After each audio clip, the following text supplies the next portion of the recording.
transmitidos a través de las plataformas de streaming de Zoom y Facebook a Ciencia en Directo, un programa del Colegio de Sinaloa en colaboración con investigadores de la Universidad Nacional Autónoma de México.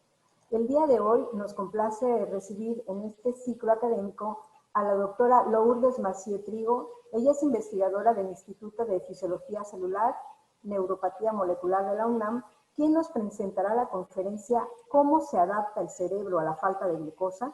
Implicaciones para la isquemia y la hipoglucemia cerebral. Nos acompaña el día de hoy el maestro Elmer Mendoza, presidente del Colegio de Sinaloa, y el maestro Carlos Barajas, director de vinculación académica, quien participará al final en la sesión de preguntas.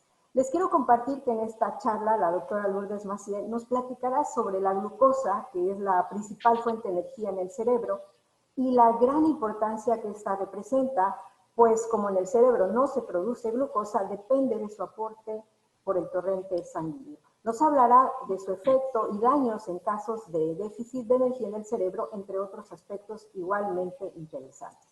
Les quiero compartir una breve semblanza curricular de la doctora Lourdes Massieu Trigo. Ella estudió licenciatura en Biología en la UNAM, así como la maestría en Investigación Biomédica Básica, área Neurociencias, y el doctorado en Investigación Biomédica Básica, también en el área de Neurociencias en el Instituto de Fisiología Celular, ambos posgrados cursados en la UNAM. Es investigadora titular C de tiempo completo en ese instituto, donde además funge como secretaria académica. Realizó ella estancias en el laboratorio del Dr. Graham Iffak, del Departamento del Sistema Nervioso Central de la División de Investigaciones Farmacéuticas, Ciba-Geigy, en Basilea, Suiza, y también en el laboratorio del Dr. Eric Bodeke, Departamento del Sistema Nervioso Central, en la División de Investigaciones Preclínicas, Sandoz, en Basilea, Suiza también. Ella es miembro nivel 3 del Sistema Nacional de Investigadores, recibió la medalla Sor Juana Inés de la Cruz en el 2011 y el estímulo a la investigación médica Miguel Alemán Valdés 2017, y como ustedes pueden ver, ella es una experta en su campo.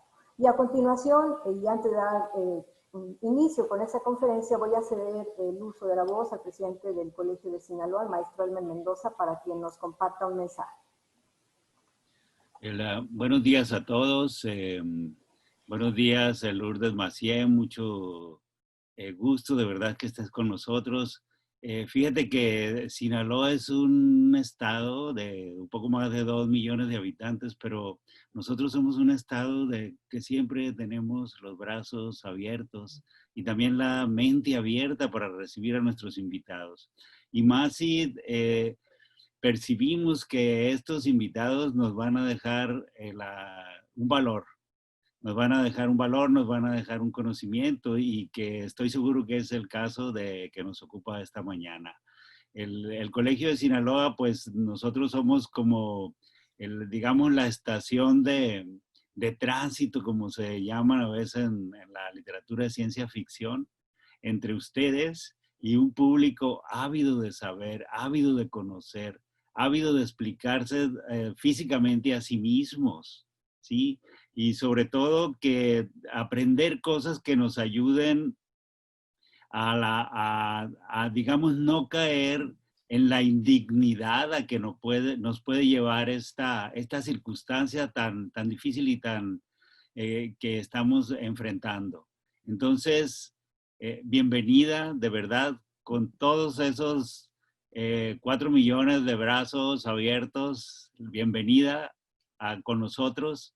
Y bienvenidos los que están presentes, y también bienvenidos todos los que ahora se conectan con nosotros en México y en el resto del mundo. Y bueno, que todo salga muy bien. Muchas gracias. Bueno, pues buenos días a todos. Agradezco muchísimo la presentación a Trinidad Guerrero, la semblanza, y pues al maestro Mendoza. Para mí es un honor que él me haya presentado y que esté aquí, de verdad estoy muy contenta. Y agradezco también al maestro Barajas y al licenciado Felipe Martínez de la Coordinación de Investigación de la UNAM, pues por organizar este evento y darnos la oportunidad a mí y a otros investigadores de mi instituto de platicarles qué es lo que hacemos en el laboratorio, cómo abordamos nuestros problemas de investigación. Muchas, muchas gracias, de verdad. Voy a compartir la pantalla entonces. ¿Pueden ver la pantalla? Sí, sí se puede ver. ¿Sí? ¿Y el puntero también? También es visible. Perfecto. ¿Y me oyen bien? Muy bien. Ok. Bueno, entonces, pues en nuestro laboratorio nosotros tratamos de comprender, o la pregunta de investigación más importante que tratamos de resolver es esta. ¿Qué pasa con el cerebro cuando no tiene suficiente glucosa? ¿Y qué respuestas adaptativas se desatan? Y si realmente estas respuestas adaptativas ayudan a que el cerebro pueda contender contra estos episodios de falla energética, o si estas respuestas adaptativas no transitan de manera adecuada y puede ocurrir pues un fallo en el restablecimiento de las condiciones energéticas y por lo tanto muerte de las neuronas. Y esto es importante porque tiene implicaciones para dos situaciones en las que se interrumpe el aporte de glucosa al cerebro, que son la isquemia cerebral, la hipoglucemia severa, por ejemplo. Ay, no sé por qué no puedo cambiar mi diapositiva.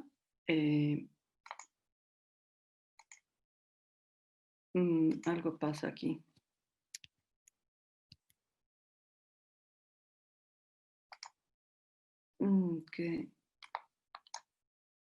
Qué raro. Bueno, ya ven la siguiente diapositiva, ¿verdad? Sí, ya se ve. Ok. Entonces, como les contaba, pues el cerebro es muy dependiente de energía, tiene una alta demanda energética y a pesar de representar solo el 2% del peso total del cuerpo de un ser humano, pues consume el 25% de la glucosa total que consume el cuerpo y el 20% del oxígeno. El cerebro está todo el tiempo en actividad, incluso en el reposo, cuando nosotros dormimos, el cerebro tiene actividad, las conexiones sinápticas están activas y la demanda energética no disminuye. E incluso se ha equiparado que el trabajo que realiza el cerebro en condiciones de reposo puede ser similar al del músculo de una pierna de un maratonista. Para que tengan una idea, el consumo de glucosa en el cerebro es de 31 microgramos por 100 gramos de tejido por minuto. Esto significa 120 gramos de azúcar al día, que equivaldría a 20 cucharaditas de azúcar que nosotros consumimos. Entonces, es necesario que nosotros consumamos esta glucosa porque en el cerebro algo pasa que no puedo cambiar la diapositiva. Ya pude. En el cerebro no se produce glucosa. Entonces, el aporte de esta, a través de la sangre, al igual que el oxígeno, tiene que ser continuo y no debe interrumpirse. La glucosa que llega por la sangre es transportada a través de proteínas que se encuentran en la membrana de los vasos sanguíneos y de las células en el cerebro. Y al transportarse por estos transportadores, pues es oxidada igual que en cualquier otro tejido del cuerpo a través de la glucólisis para producir ATP y piruvato, y el piruvato a su vez metabolizarse en la mitocondria por la fosforilación oxidativa y la cadena respiratoria y producir ATP. La mayor parte del ATP que se produce o de la energía que produce la célula en el sistema nervioso se consume para mantener los gradientes iónicos. Las neuronas, como ustedes saben, son células excitables y para ser excitables necesitan mantener una diferencia de carga o una diferencia de potencial entre su lado interno y su lado externo. Entonces, esto se logra manteniendo una diferencia de concentración de los iones sodio y potasio. Y el sodio debe ser siempre más concentrado afuera que adentro y el potasio en la situación opuesta. Entonces, este gradiente de concentración se mantiene gracias a la actividad de bombas, que llamamos bombas ATPasas, que extruyen todo el tiempo el sodio hacia el espacio extracelular, lo cual es intercambiado por potasio, y cada ciclo de transporte de sodio hacia afuera y de potasio hacia adentro consume ATP. Entonces, estas bombas es importante que estén activas todo el tiempo, y para esto pues necesitamos que haya suficiente glucosa y por lo tanto un flujo sanguíneo constante. No sé por qué tengo problemas para pasar las transparencias. Aquí está. Ahora, ¿en qué condiciones el flujo sanguíneo cerebral se interrumpe que pueda causarnos una deficiencia energética tal que pueda producir daño en el cerebro? Pues la más frecuente es el accidente vascular cerebral, o lo que llamamos también infarto cerebral, que puede ser de tipo isquémico o hemorrágico. Entonces, cuando una arteria se ocluye, por ejemplo, si en una placa arteriosclerótica, aquí en la arteria carótida, se desprende un coágulo y viaja hacia una arteria cerebral, como es la arteria cerebral media, que es la que principalmente se ocluye en el humano, se va a interrumpir el flujo sanguíneo a una zona del cerebro que está irrigada por esta arteria, y esa región del cerebro va a morir. Pero la zona que la está rodeando, que llamamos zona de penumbra, esa zona va a recibir irrigación colateral porque los vasos sanguíneos emiten ramificaciones, se generan nuevas ramificaciones, y esa región va a poder ser rescatada. Sin embargo, déjenme decirles que a la fecha no hay ningún tratamiento para poder combatir el daño por isquemia cerebral, a excepción de la terapia trombolítica, que trata de romper estos coágulos, pero es muy poca la proporción de pacientes que son candidatos para poder ser tratados con esta terapia, que además es peligrosa porque puede causar el rompimiento de los vasos. Entonces, a la fecha, pues hay muchísima investigación que trata de rescatar las neuronas que quedan en la zona aledaña al foco isquémico y que pueden recuperarse y restablecer sus funciones. Otra de las situaciones en las que puede el cerebro padecer de la aportación o del aporte de glucosa es la hipoglucemia severa. Esto es muy, muy poco frecuente, pero en pacientes que tienen diabetes tipo 1, que no tienen una regulación muy estricta de la insulina que se administran, pueden administrarse insulina en exceso y entonces los niveles de glucosa en la sangre decaer, incluso a niveles menores a los 40 miligramos por decilitro. Normalmente estamos en este rango entre 90 y 110 miligramos por decilitro, pero si estos niveles descienden, se pueden presentar convulsiones, puede haber confusión, declinamiento cognitivo, y si el individuo no ingiere alimento para poder restablecer las concentraciones de glucosa normales, entonces el paciente puede entrar en un estado de coma y tiene que ir rápidamente a la sala de emergencias en un hospital para que se le administre glucosa y pueda restablecer su función cerebral, porque en el estado de coma llegamos a un estado de inconsciencia. Entonces, estas dos condiciones son a las que nosotros nos interesa estudiar en el laboratorio, y podemos hacerlo también de una manera más sencilla en sistemas de cultivo celular, en donde tenemos neuronas que son sembradas en un plato de cultivo, y nosotros podemos quitarles la glucosa y ver qué es lo que les va ocurriendo después, hasta saber, por ejemplo, si estas se mueren, ¿no? Entonces, ¿qué es lo que ocasiona que haya muerte en el cerebro cuando hay una falla energética importante?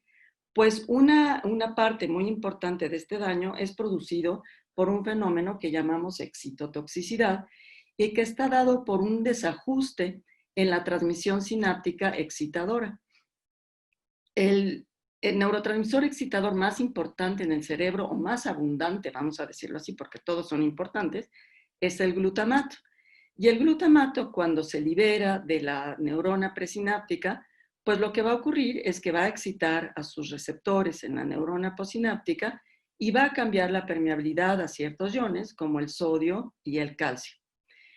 Para que el glutamato no se quede excitando de una manera prolongada estos receptores, existen sistemas de transporte que lo van a remover del espacio sináptico y lo van a introducir a las células gliales que se encuentran rodeando a la sinapsis.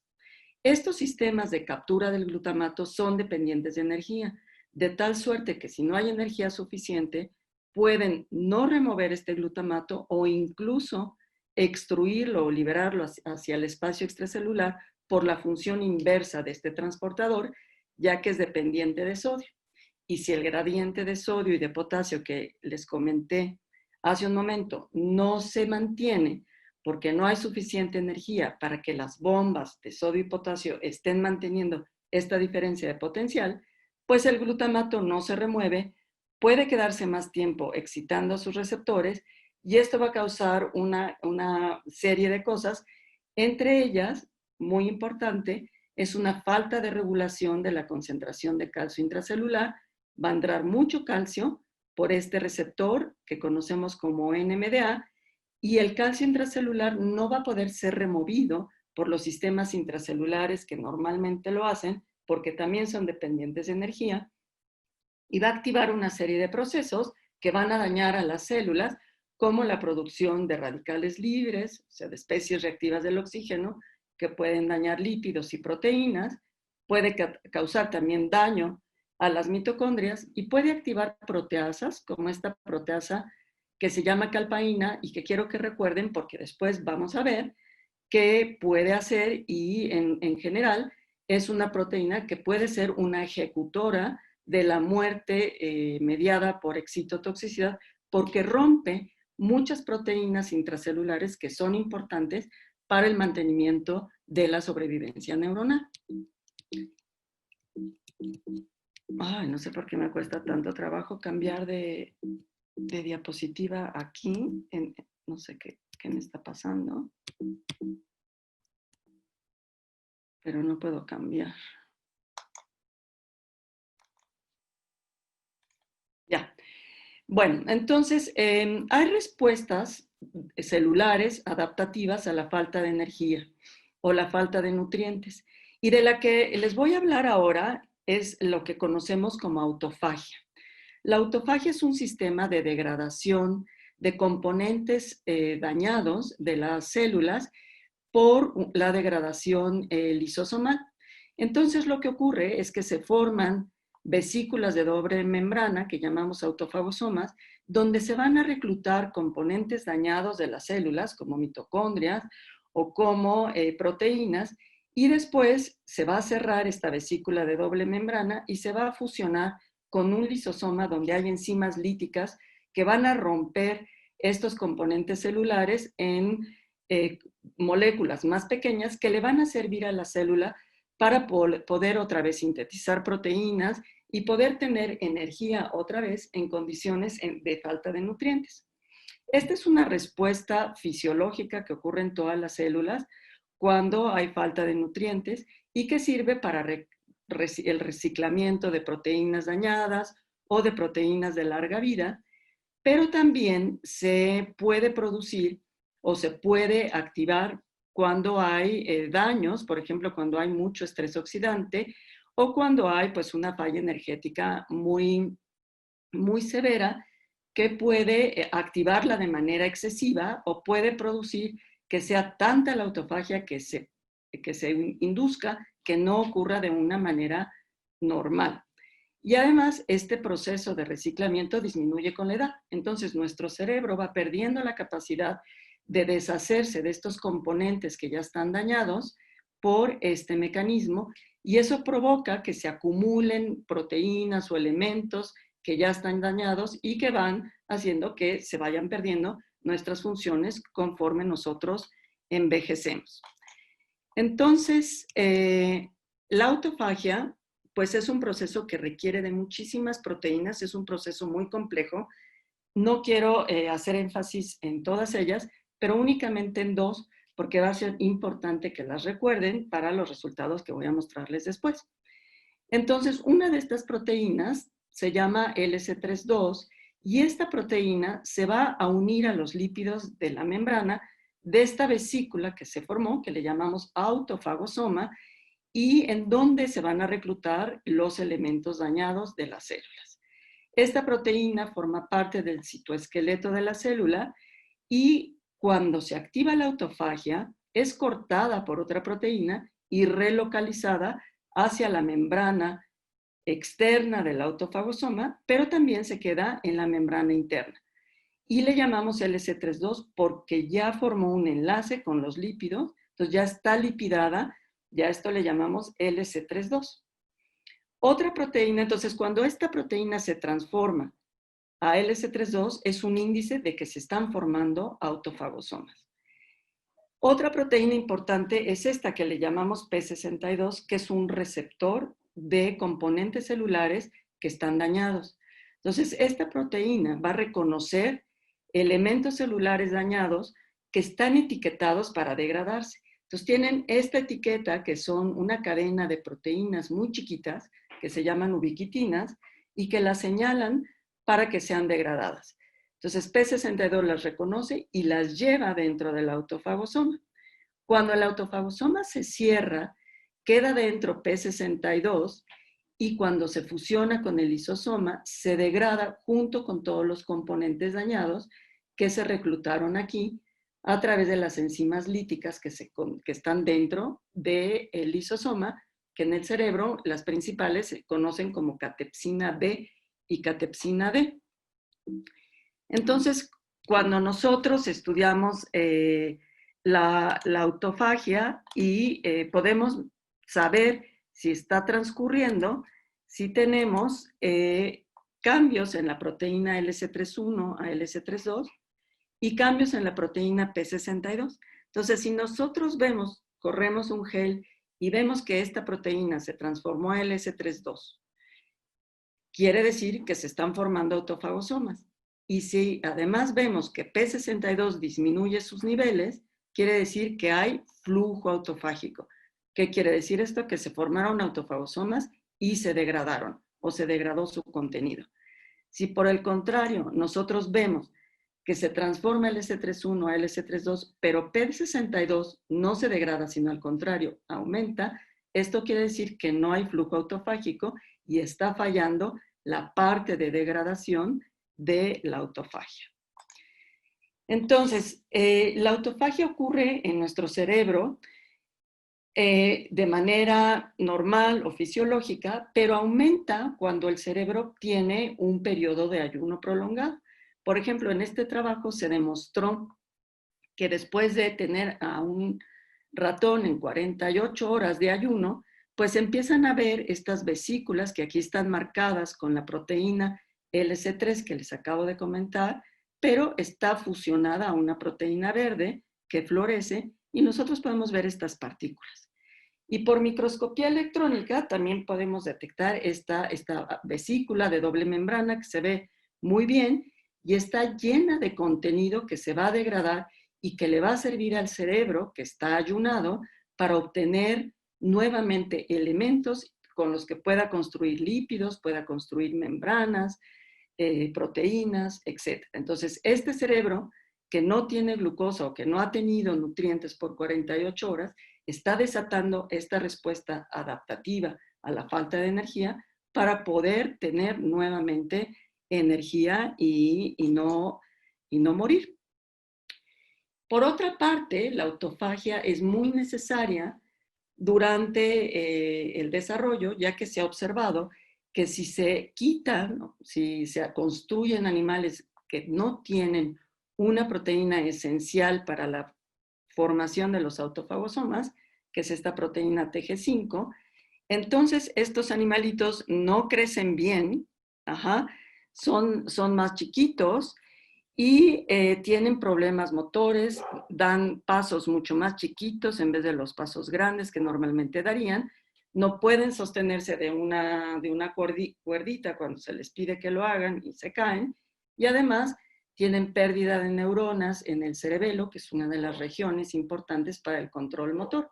Entonces, la autofagia es necesaria para la sobrevivencia del cerebro y se activa también de una manera superior a lo que ocurriría de forma basal cuando hay falta de nutrientes. Entonces, ¿cómo la podemos nosotros estudiar en el cerebro?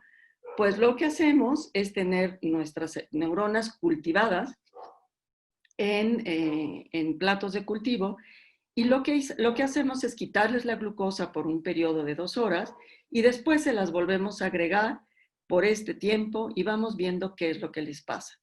En este caso vimos la viabilidad, las células vivas son las verdes y van disminuyendo conforme pasa el tiempo y las rojas son células muertas que van aumentando conforme pasa el tiempo. De tal suerte que a partir de las 12 horas o a las 12 horas tenemos más o menos la mitad de las células muertas y la mitad de las células vivas. Y esto además correlaciona con que los niveles de ATP caen muy rápidamente y no se recuperan tan rápidamente, o por lo menos hasta las 3 horas todavía tenemos cerca de la mitad de la concentración normal que tendríamos que tener de ATP.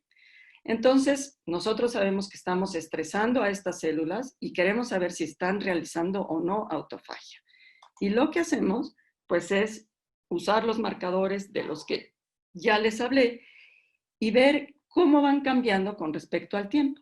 Lo que vemos es que esta proteína LC32 aumenta cuando quitamos la glucosa, al igual que la proteína P62.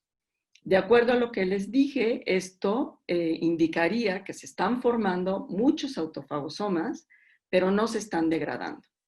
Cuando volvemos a reintroducir glucosa a estas células, entonces ya empieza a disminuir la cantidad de estas proteínas, indicando que estos autofagosomas ya se están degradando y posiblemente las células están obteniendo energía. Y al final, a partir de las 12 horas, vemos otro pico de formación de autofagosomas que posiblemente, o más bien muy seguramente, está ocurriendo en las células que quedaron vivas, porque ya les comenté que con este protocolo, más o menos el 50% de las células muere. Para ver si esto es verdad, nosotros observamos bajo el microscopio a nuestras células y estudiamos la formación de estos autofagosomas que vemos marcados con este colorante que es verde fluorescente y vemos que en la situación control las células pues casi no tienen autofagosomas, sería la autofagia basal, pero en cuanto les quitamos la glucosa, miren cuántos autofagosomas se forman, hay muchas más partículas verdes y estas se mantienen durante el periodo de ausencia de glucosa y cuando les volvemos a regresar la glucosa, entonces se deshacen, al igual que vimos con los marcadores proteicos. Y después de 16 horas volvemos a tener otro pico más o menos igual al de las células que están en estado basal y esto ocurre en las células que están vivas, que tienen un núcleo grande, como podemos ver aquí. Entonces nos preguntamos, bueno, si las células tienen la capacidad de hacer autofagia, ¿por qué se están muriendo? ¿Qué está pasando con esta respuesta adaptativa que no está evitando que el 50% de las células se mueran? Entonces, pues aparentemente la maquinaria responsable de formar los autofagosomas está intacta porque estos se forman.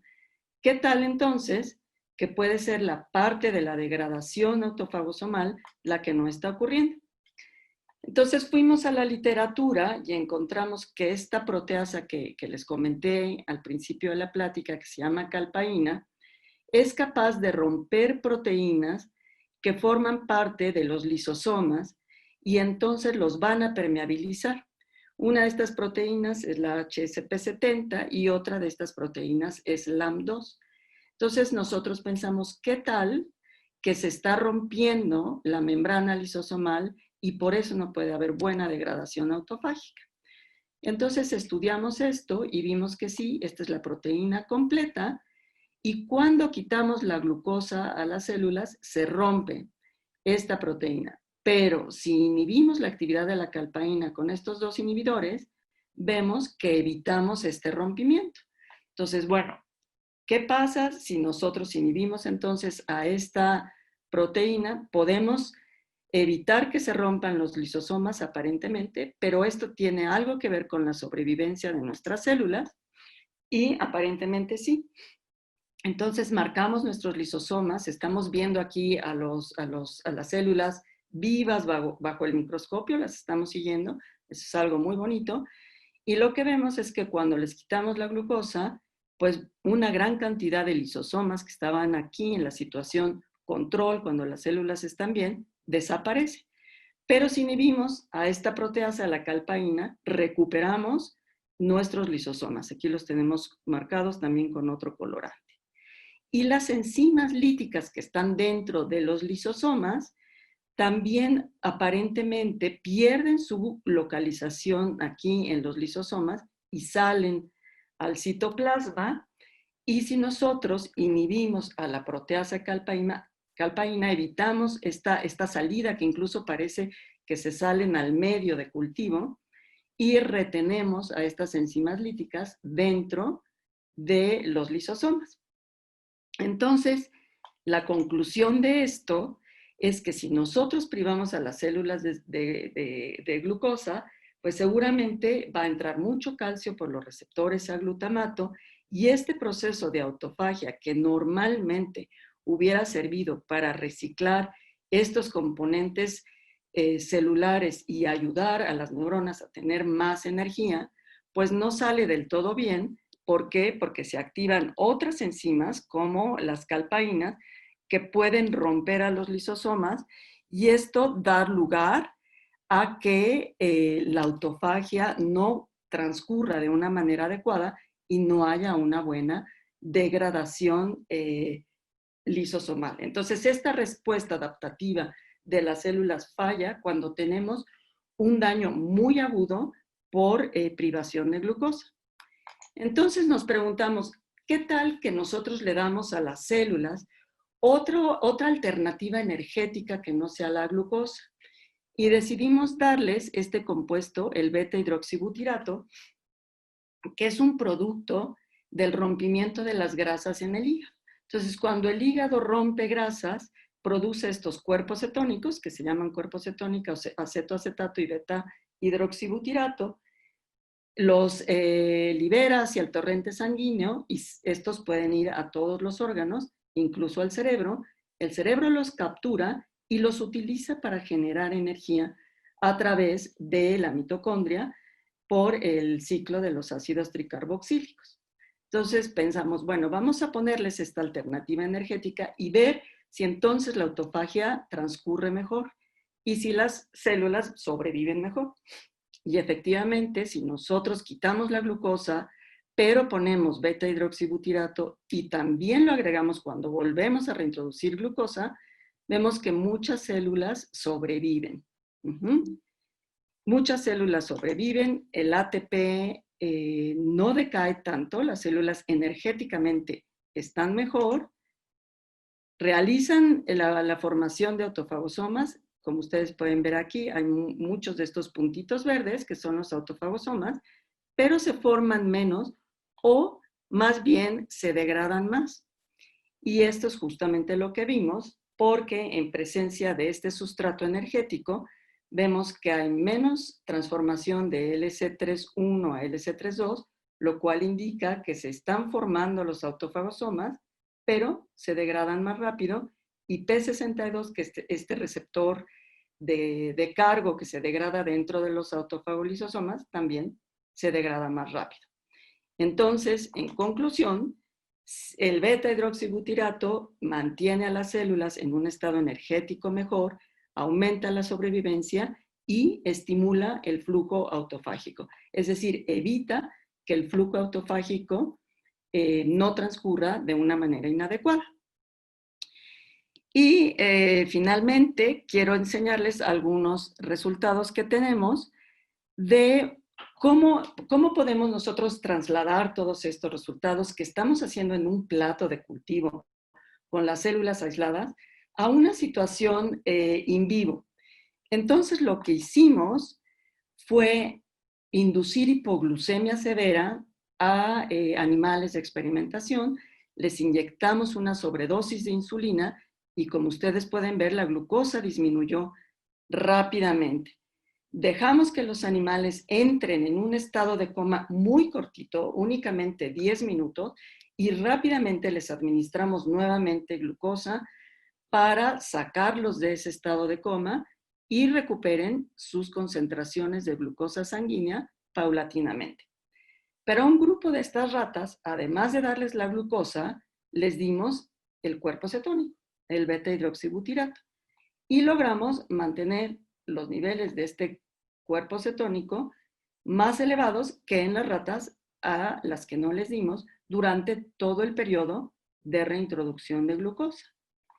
Bueno, pues fuimos a ver qué les pasaba a estos animales en cuanto a la autofagia y lo que vimos es que los animales que sufren de coma hipoglucémico van a formar autofagosomas porque la proteína LC31 se transforma en LC32, pero la proteína P62 no disminuye, lo cual, al igual que en el modelo celular, sugiere que no se está degradando el contenido que está dentro de esos autofagosomas.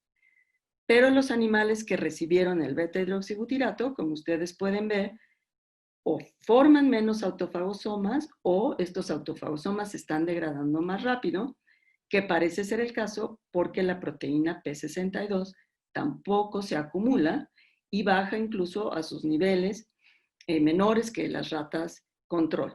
Esto nos sugiere entonces que en el coma hipoglucémico el cerebro responde formando autofagosomas, pero el flujo autofágico nuevamente no parece ser lo eficiente que tendría que ser, pero si nosotros le damos al cerebro una alternativa energética, como el beta-hidroxibutirato, además de la glucosa, porque estos animales los estamos rescatando con glucosa, pues aparentemente el flujo autofágico procede mejor.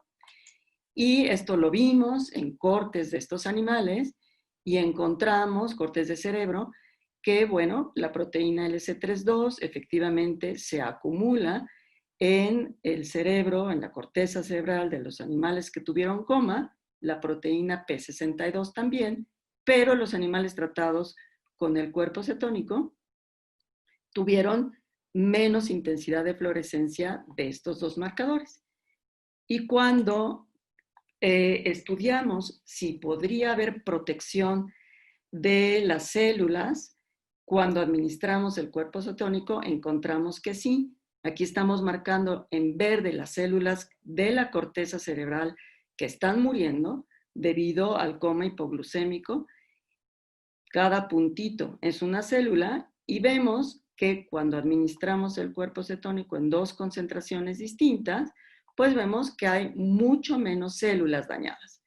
Entonces, en conclusión, lo que les acabo de mostrar es que la autofagia, que es un mecanismo adaptativo a la falta de nutrientes, sí se desata cuando hay ausencia de glucosa, pero no transcurre de manera correcta debido a un flujo autofágico deficiente y esto contribuye a que las neuronas se mueran.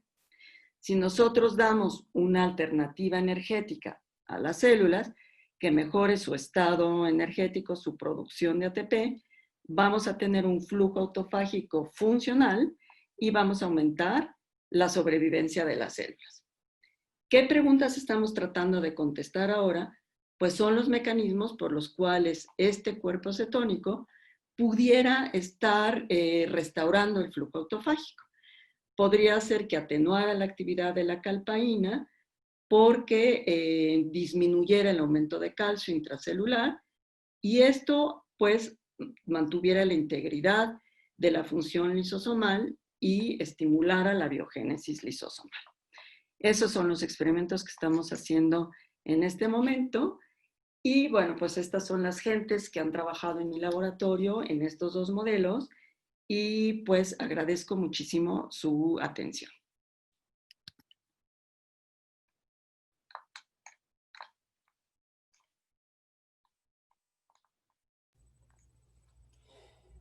Gracias, Lourdes, por tu presentación. ¿Podrías dejar de compartir pantalla, por favor? Sí, claro. Gracias.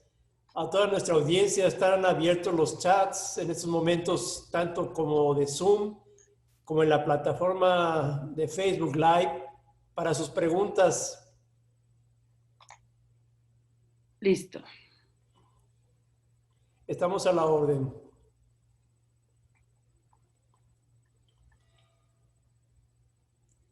Sí, las preguntas serán a través del chat, no serán a través de voz.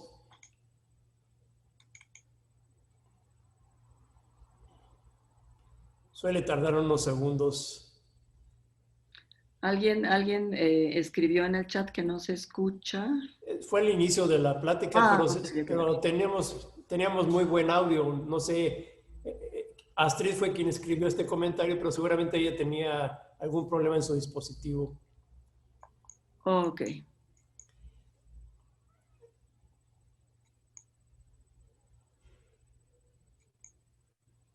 Buenos días, Sandy, a través de Zoom. Buenos días, doctora. Disculpe, ¿es posible llevar la investigación a la práctica médica con pacientes por EBC o TCE para prevenir daños neuronal? ¿EBC te refieres a accidente vascular cerebral? Sí. Sí, claro. En realidad esa es la intención de nuestra investigación.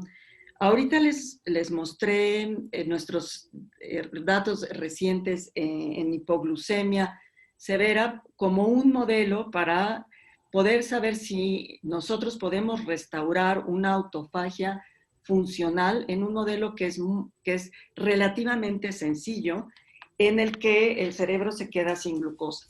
Pero por supuesto el reto es saber si la autofagia es disfuncional en condiciones del infarto isquémico y si nosotros podemos restablecer la autofagia funcional administrando algún compuesto como los cuerpos cetónicos. Y justo esa investigación está en curso en mi laboratorio.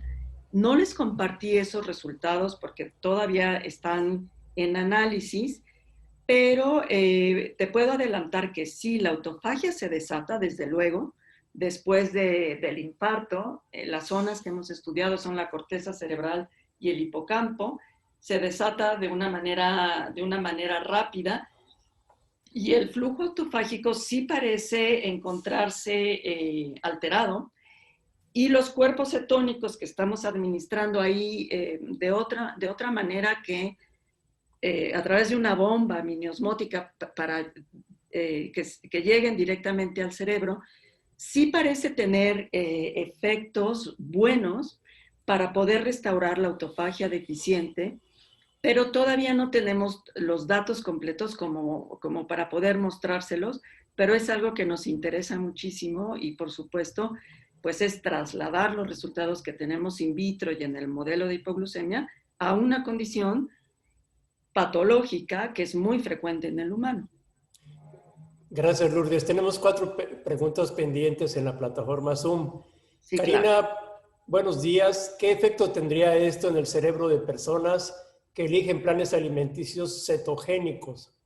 Exacto. Esa es una buena pregunta. La dieta cetogénica ahora está muy de moda, sobre todo en aquellas personas que quieren adelgazar.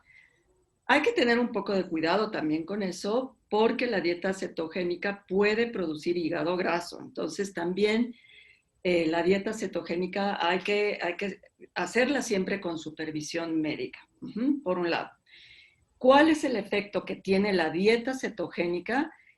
Pues tiene muchos efectos, muchos experimentos en animales han mostrado y están ahorita en curso para tratar de conocer si la dieta cetogénica puede ayudar a mejorar el declinamiento cognitivo, por ejemplo, en la enfermedad de Alzheimer y la neurodegeneración asociada al Alzheimer. Nosotros, de hecho, tenemos en curso, en colaboración con otro grupo de mi instituto, en este sentido, al igual que en el caso de la isquemia, que lo hacemos en colaboración con otro grupo, y nos interesa mucho saber qué pasa con la dieta cetogénica, tanto en los ratones enfermos que tienen Alzheimer, como en los ratones normales que sean jóvenes o que sean viejos. Ajá. Es decir, la dieta cetogénica va a tener un efecto en el cerebro de animales envejecidos. Pues eso es lo que nos estamos preguntando y estamos estudiando. La respuesta autofágica está modificando la autofagia basal y podría ser importante para ayudar al cerebro a que remueva todos esos componentes dañados cuando envejecemos. Entonces, no se sabe al momento muy bien cuáles son los efectos en el cerebro. Te digo, son experimentos que están en curso, pero hay mucha gente interesada en saber esto y en estudiar no solo la dieta cetogénica, sino incluso la ingesta de derivados de los cuerpos cetónicos, por ejemplo, los ésteres de los cuerpos cetónicos. Se ha demostrado, por ejemplo, que en individuos que hacen mucho ejercicio, en atletas de alto impacto, el ingerir estas bebidas con ésteres de los cuerpos cetónicos les ayuda mucho al desempeño muscular. En el cerebro, pues no se han hecho estudios todavía, pero en animales sí, por supuesto, hay mucha investigación y nosotros principalmente estamos interesados en estas respuestas a la autofagia, aunque todavía no te puedo dar muchos datos, pero más adelante espero poder tener resultados al respecto. Gracias, Lourdes. Están empezando a llegar también preguntas a través del Facebook. Okay. Tenemos 7 preguntas pendientes en la plataforma Zoom. Voy a pasar a dar lectura a algunas de las preguntas que están llegando a través de Facebook. Elvis dice, saludos doctora, me es muy grato verla por este medio. ¿Ha realizado estudios si las alteraciones en autofagia contribuyen a la agregación de proteínas relacionadas con amiloide beta en Alzheimer o alfa-sinucleína en Parkinson? Gracias. Sí, por supuesto. Estos estudios existen y se sabe que en enfermedades neurodegenerativas en donde hay agregación de proteínas, como las que mencionas, beta-amiloide, alfa-sinucleína o huntingtina para el caso de Huntington, la autofagia no es suficiente para poder degradar estos agregados proteicos. Entonces, justo una de las propuestas, pues, es estimular la autofagia para poder contender contra esta agregación de proteínas. Nosotros no hemos realizado estudios al respecto. Te digo, tenemos un estudio en Alzheimer que todavía está en curso, pero nuestra idea pues es conocer también si la patología cerebral del Alzheimer puede mejorarse con la dieta cetogénica. Tenemos varios protocolos. Esto lo hacemos en colaboración con la doctora Susana Castro, que es de mi instituto, que es experta en autofagia. Y damos dieta cetogénica y también ayuno intermitente a los animales, porque se ha visto que el ayuno también tiene efectos benéficos sobre enfermedades neurodegenerativas y uno de los mecanismos es posiblemente promover la autofagia. O hay otras maneras de promover la autofagia, por ejemplo, dietas con trealosa, con alto contenido de trealosa, el ayuno también, y ya, pues es un tema de investigación que está en curso y sí, por supuesto, nosotros creemos que puede tener un efecto positivo para evitar la agregación de estas proteínas. Bien, paso ahora a la plataforma Zoom. Hugo pregunta, buenos días, ¿a largo plazo se pudiera desarrollar algún fármaco disponible para pacientes? ¿Te refieres pacientes con accidente vascular cerebral, supongo, ¿no? Supongo que sí, sí. Sí, pues ese es el reto y es el reto que ha habido desde que yo estudiaba el doctorado, imagínense cuántos años, en donde ahí intentábamos evitar el daño por isquemia utilizando los bloqueadores de los receptores a glutamato, que en animales funciona muy bien, pero en el humano no se puede, porque hay tantos receptores a glutamato que no los puedes bloquear porque son importantísimos para la función normal del cerebro. Y bueno, pues sean inhibidores de calpaína, como acabo de mostrarles también en las células, funcionan muy bien, en los animales también, pero la calpaína puede romper muchos substratos y muchas proteínas que son importantes para la función normal para la plasticidad sináptica, la modulación de las proteínas o de las espinas dendríticas, sus cambios plásticos. Entonces, a la fecha, no tenemos ningún fármaco, antioxidantes, ¿no? Antioxidantes se han utilizado muchísimo, pero tienes que tomar una cantidad muy, muy grande de antioxidantes también para poder revertir el daño isquémico. Entonces, pues sigue esta búsqueda. Nosotros creemos que los cuerpos cetónicos podrían ser una posibilidad, pero estamos pues apenas investigando esto. Y lo que se ha propuesto también es factores de crecimiento, por ejemplo, inducir que haya mayor producción de factores de crecimiento, como el VEGF o el BDNF, que también en animales funcionan bien. Y en resumen, pues tal vez un cóctel, ¿no?, de fármacos pudieran ser eficientes, pero a la fecha no tenemos uno que sea, digamos, el fármaco de oro para poder evitar el daño isquémico. Es un gran reto y hay mucha investigación al respecto. Gracias. Xiomara pregunta, ¿la autofagia puede ser comparada con los ayunos? Por ejemplo, ¿sería una manera de activarla? Sí, claro, el ayuno es una manera de activarla de manera definitiva, como les mostré en una diapositiva, un animal que había estado 48 horas en ayuno, se muestra que en el cerebro se están formando los autofagosomas. Entonces, sí, el ayuno es una manera de inducir la autofagia y es por eso que también en pacientes con enfermedades degenerativas se propone pues estos protocolos de ayuno intermitente.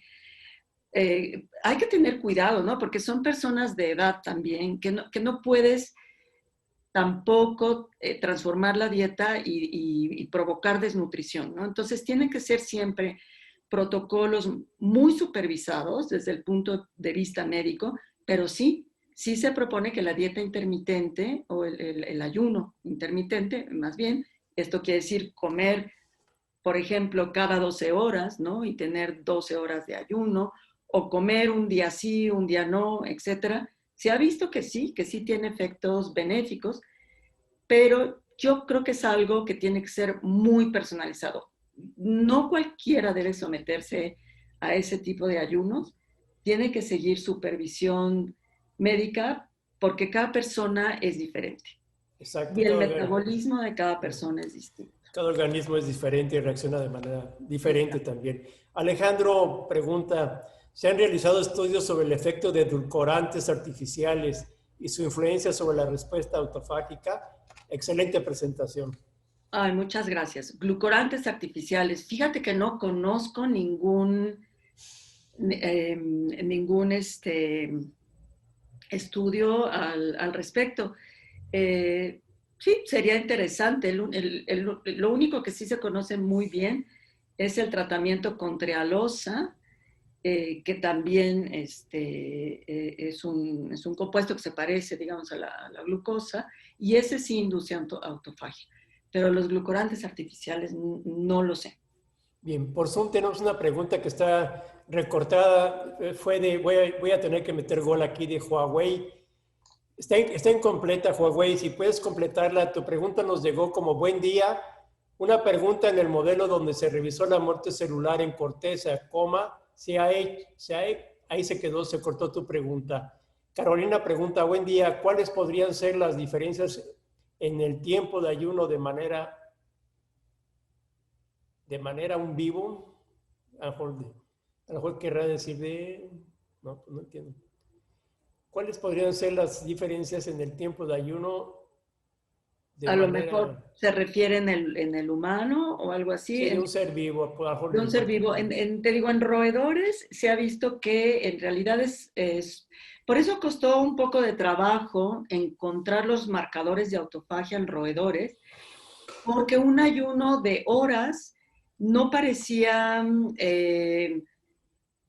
activar de manera muy clara la autofagia, ¿no? Fue hasta que tuvo el animal 48 horas de ayuno que se pudieron ver, como se los mostré de una manera tan clara, las vesículas de doble membrana por microscopía electrónica. Y en el humano no lo sé, porque no sé si hay estudios en donde se haya tenido acceso a cerebros humanos de personas que hayan estado en inanición o en un ayuno prolongado. Entonces, no te puedo contestar cuánto tiempo de ayuno sería suficiente para estimular la autofagia. Ok, Rodrigo pregunta, ¿la autofagia se puede ver imposibilitada igual por la respuesta glía inmune?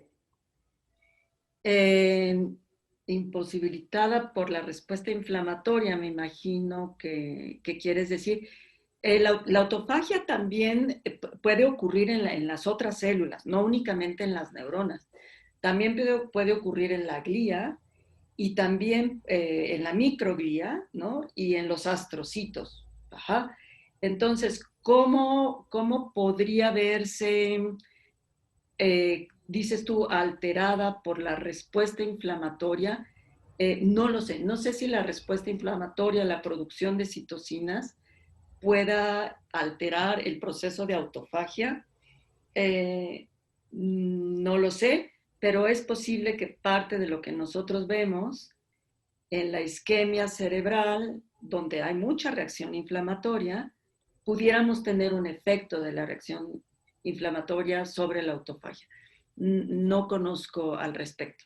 Ok, tenemos alrededor de otras 8 preguntas pendientes en Zoom.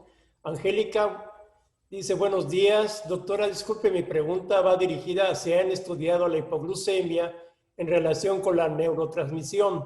¿Se ha visto que la hipoglucemia disminuye la liberación de algunos neurotransmisores o que ocasione cambios a nivel de la presinapsis de las neuronas?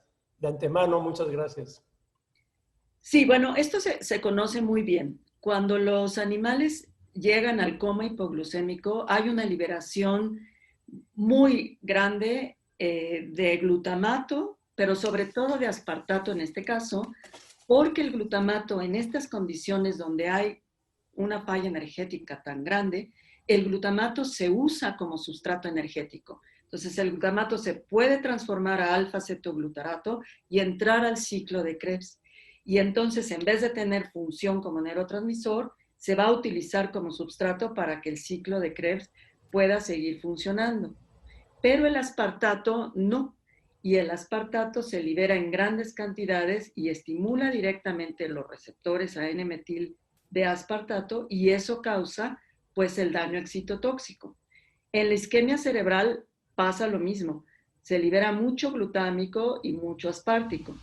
Y también se liberan otros neurotransmisores porque el mecanismo es general, porque lo que ocurre cuando no hay energía es que las bombas de sodio y potasio no pueden mantener el potencial de membrana y hay una despolarización general de las neuronas. Entonces los neurotransmisores se liberan. También se libera GABA, también se libera dopamina, norepinefrina. Pero el glutamato y el aspartato son los que son tóxicos, ¿no? A lo mejor que se libere tanto GABA no va a causar trastornos, pero no va a causar una muerte rápida como la que ocurre por excitotoxicidad. Bien, gracias. En el modelo que ustedes utilizan, ¿han revisado la muerte celular en cerebelo? Si En es así, cerebelo, ¿cómo se encuentra? fíjate que en cerebelo no lo hemos analizado únicamente corteza, hipocampo y estriado. Estas son las regiones que son más vulnerables al coma hipoglucémico, son las que primero se dañan. Para que se dañe el cerebelo, tendríamos que tener un coma más prolongado. El cerebelo se sabe que sí se afecta, todas las regiones obviamente se van a afectar por la hipoglucemia, porque si no hay glucosa, le afecta a todo el cerebro en general, pero se ha visto que el cerebelo es un poco más resistente y necesita periodos de hipoglucemia más prolongados que el nuestro, que es muy chiquito, solamente de 10 minutos. Tatiana pregunta, ¿qué efectos en el cerebro puede tener el ayuno intermitente? ¿Qué efectos en el cerebro? Pues es lo que nosotros queremos saber en los animalitos que hemos tratado, tanto animales enfermos como no enfermos. Queremos saber si estimulamos la autofagia. ¿Y por qué nos interesa saber si estimulamos la autofagia? Porque quisiéramos saber si este ayuno intermitente pudiera servir para controlar la neurodegeneración asociada a enfermedades neurodegenerativas. Entonces podríamos proponer en pacientes, con la salvedad que ya dije, que tiene que ser algo muy personalizado y muy monitoreado, muy supervisado clínicamente, si pacientes sometidos a periodos de ayuno podrían mejorar sus funciones cognitivas por estar estimulando el proceso de autofagia en el cerebro. Ok, Fabiola pregunta a través de Zoom. Entiendo que el uso de los edulcorantes justo no provoca aumento de glucosa. ¿Se sabe algo del efecto que tengan estos sobre la autofagia o sobre algún efecto en la neurotransmisión? No, es lo que esa pregunta también me la hicieron de manera ya estaba contestada, sí. No conozco los efectos de estos compuestos. Sería interesante saber. Lourdes pregunta a través de Zoom. ¿Tiene que pasar 48 horas para activar la autofagia o puede ser menos? Pues al menos este artículo que les enseñé que publicaron en el 2010, lo vio a las 24 horas, pero de manera mucho más clara se encontró hasta las 48 horas. Nosotros, en realidad, también los datos que les mostré, esto es en un animal ayunado, ayunado. En condiciones tan extremas como las que nosotros usamos, pues vemos la formación de autofagosomas muy pronto, desde las 2 horas, que el animal tiene hipoglucemia, pero es muy severa. En el ayuno, pues, parecería necesario tener más horas de ayuno. Nosotros hemos hecho animales ayunados y por 18 horas creo que los hemos tenido y no hemos visto muy claramente, hasta donde recuerdo, la transformación de LC31 a LC32, pero toma este dato con reserva porque no me acuerdo muy bien. Gracias. Carolina pregunta, si se practica el ayuno, ¿de qué manera se obtendría el HB en la dieta? Muchas gracias por su presentación. ¿Se obtendría el qué, perdón? El HB en la dieta. ¿Cuál es el HB? No. Quedó en H mayúscula, B mayúscula. ¿Será el beta-hidroxibutirato? ¿Querrá decir el compuesto que nosotros usamos? Le debe faltado una letra ahí, sí. Ajá, a ver, ¿me puede repetir entonces la pregunta? Si se practica el ayuno, ¿de qué manera se obtendría el HB? Ok.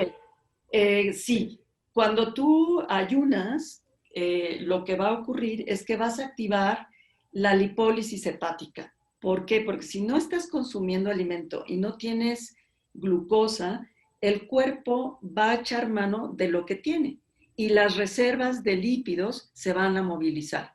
Cuando se movilizan las reservas de lípidos, se estimula el rompimiento de estos lípidos en el hígado y eso va a hacer que haya un exceso de acetilcoenzima. Cuando hay un exceso de acetilcoenzima en el hígado, eso sirve para formar los cuerpos cetónicos, el acetoacetato y el beta-hidroxibutirato, y con el ayuno tú vas a aumentar esa concentración de cuerpos cetónicos. La siguiente pregunta está relacionada con lo que acabas de comentar. Juan José pregunta, ¿las cetonas exógenas ayudan a activar la autofagia? Ajá, pues fue lo que yo les mostré en animales. También, te digo, estamos investigando la producción de cetónicos endógena, ¿no? Con la dieta cetogénica, con el ayuno intermitente, etc. Pero el protocolo que nosotros escogimos en este momento fue administrarlo exógenamente. Y administrarlo exógenamente tiene sus problemas, porque si tú induces la cetosis endógena, lo tienes que hacer pues de manera crónica, es decir, tienes que someter al individuo a una dieta, ¿no?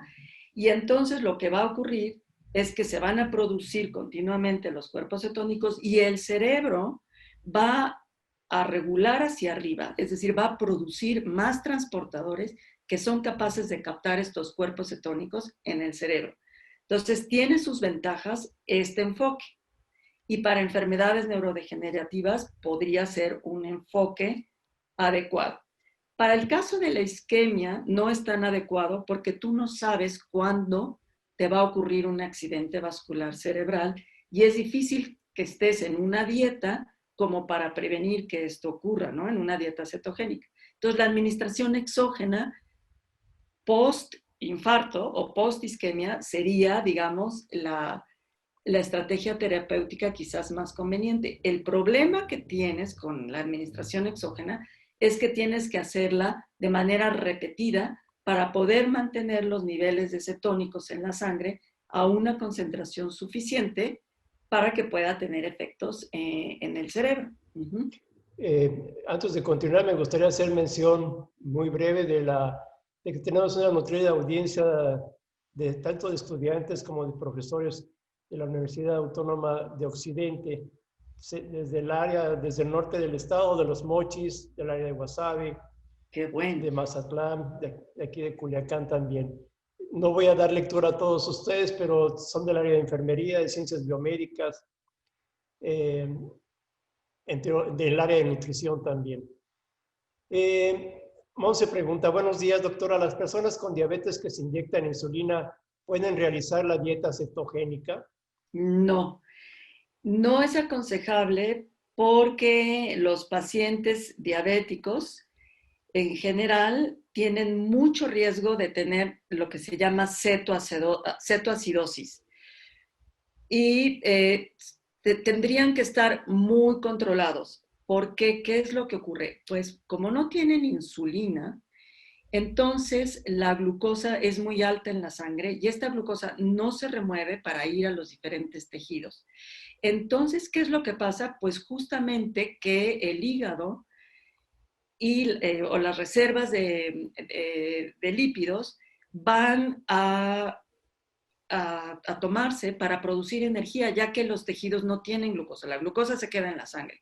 Entonces, al producirse esta lipólisis hepática, se van a generar cuerpos cetónicos.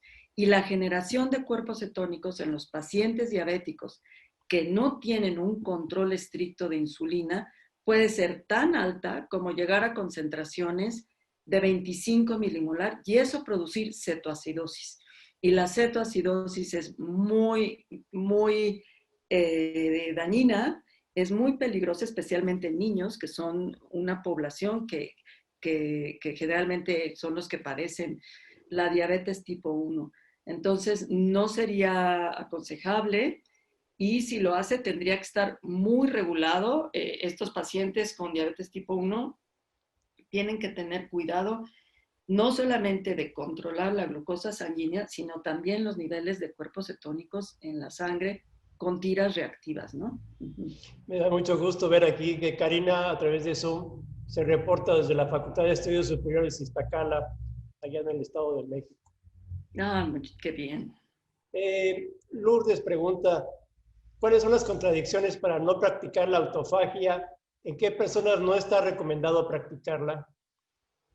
Bueno, practicar la autofagia como tal, no sé cuál sería el protocolo. Sería más bien estimular la autofagia, ¿no? Estimular la autofagia con una dieta intermitente, como dijimos, o consumiendo tal vez trealosa, etcétera. Pues las contradicciones, como siempre, es que todo en exceso es malo, ¿no? Si tú tienes a tu cerebro con una autofagia exacerbada todo el tiempo, pues a lo mejor vas a degradar proteínas que puedan ser importantes para la sobrevivencia celular, para la plasticidad sináptica, etc. Entonces, esta estimulación de la autofagia nosotros la estamos proponiendo como un tratamiento ante el daño agudo en el cerebro o ante el daño crónico asociado a una enfermedad neurodegenerativa. En una persona joven, en una persona que no tiene ningún padecimiento neurodegenerativo, no tiene un daño agudo, pues yo creo que su autofagia basal debe ser suficiente para poder reciclar todos los componentes dañados. Ok, a través del Facebook recibimos un comentario de Adriana. La Secretaría Técnica de Intercambio Académico de la Coordinación de la Investigación Científica agradece a la doctora Lourdes Messier Trido su participación en este evento que nos permite fortalecer nuestra relación con el Colegio de Sinaloa. Gracias, Adriana. Muchas gracias. Ari, a través de Facebook, Buen día. Frente a una hipoglucemia severa, ¿cuáles podrían ser las recomendaciones a una persona que padece de diabetes para normalizar su glucosa sanguínea? Muchas gracias.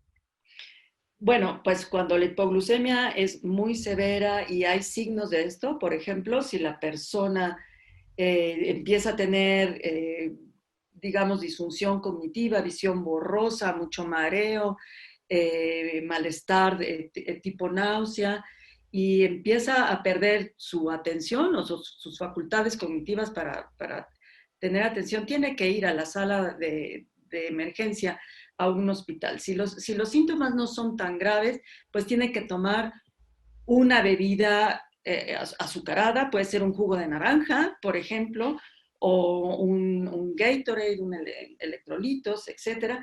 Pero si es ya, si tiene signos ya de pérdida de la conciencia, inmediatamente tiene que ir a la sala de emergencia de un hospital para que le administren glucosa, y si es necesario, pues a veces también se les administra glucagón, ¿no? Para estimular la producción de glucosa por la degradación del glucógeno hepático. Muchas gracias, Lourdes. Las preguntas por el Facebook se han detenido, no han llegado más. A través de Zoom lo que estamos recibiendo son estudiantes y docentes de la Universidad Autónoma de Occidente que están levantando la mano y diciendo que aquí están. Muchas gracias a todos ellos. Ya hicimos mención de las licenciaturas que están aquí presentes el día de hoy. Lourdes, ¿algo más que quisieras agregar? No, pues solamente me queda agradecer a todos ustedes por haber escuchado la plática y haber mostrado tanto interés. Y bueno, por supuesto, a ti, José Carlos, pues haberme invitado. Fue un placer, fue muy agradable estar con ustedes. Muchísimas gracias. Hemos disfrutado mucho tu presencia el día de hoy aquí en Sinaloa. Lourdes, te agradecemos de corazón. Jóvenes, audiencia, muy amables por habernos seguido el día de hoy. Ha sido un placer. Los seguimos esperando. Hasta la vista, Lourdes. Hasta luego. Muchas gracias.